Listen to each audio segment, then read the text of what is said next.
उत्तर भारतात पश्चिमी आवर्ताच्या प्रभावाने पाऊस पडणार आहे, तर राज्यातही हवामानात काहीसा बदल होणार आहे. नमस्कार, तुम्ही पाहतात हवामान अंदाज आणि बातम्या युट्यूब चॅनल. मी किरण वाघमोडे. तर एक तुम्ही पाहू शकता की सॅटेलाइट इमेजमध्ये जम्मू काश्मीरच्या आसपासच्या भागांमध्ये आता पश्चिमी आवर्ताचा प्रभाव दिसू लागलाय. त्या ठिकाणी ढग गोळा होऊ लागलेत आणि उद्यापर्यंत अरबी समुद्रातून या ठिकाणी बाष्पाचा पुरवठा होईल. त्यामुळे गुजरात, राजस्थान, पंजाब, हरियाणा, दिल्ली च्या आसपासच्या भागांमध्ये पुढील 1 ते 2 दिवस पावसाच्या गतिविधी पाहायला मिळतील. याचा काहीसा प्रभाव आपल्या महाराष्ट्रावरती होईल, कारण अरबी समुद्रातून बाष्पयुक्त वारे राज्याकडे येतील. त्यामुळे काही ठिकाणी धुके, तर काही प्रमाणात कमी उंचावरचे ढगही राज्यात पाहायला मिळतील.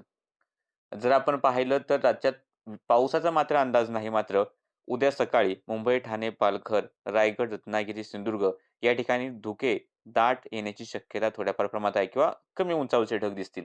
तसेच ही स्थिती थोडीफार नाशिक, नंदुरबार, धुळे, पुण्याच्याही काही भागांमध्ये किंवा सातारच्याही काही भागांमध्ये काही प्रमाणात धुके किंवा कमी उंचावरचे ढग आलेले पाहायला मिळण्याची शक्यता आहे. थंडी थोडीशी राज्यातील हळू-हळू कमी होते. तरी सुद्धा थंडी अजूनही टिकून आहे. सरासरीच्या आसपास तापमान उद्या सुद्धा राहील आणि परवा पश्चिम वार्त पुढे निघून जाईल आणि 1 तारखेच्या आसपास म्हणजे नवीन वर्षाच्या सुरुवातीला नंदुरबार, धुळे, नाशिक, पुणे, अहिल्यानगर, सातारा, सांगली, कोल्हापूर, सिंधुदुर्ग, रत्नागिरी, रायगड, मुंबई, ठाणे, पालघर या ठिकाणी धुके सुद्धा पाहायला मिळतील आणि दिवसाचे तापमान तसेच रात्रीच्या तापमानातही बऱ्याच प्रमाणात या ठिकाणी घट ही जाणवू शकते. पण राज्याच्या इतर ठिकाणी मात्र तापमान हळू वाढणार आहे.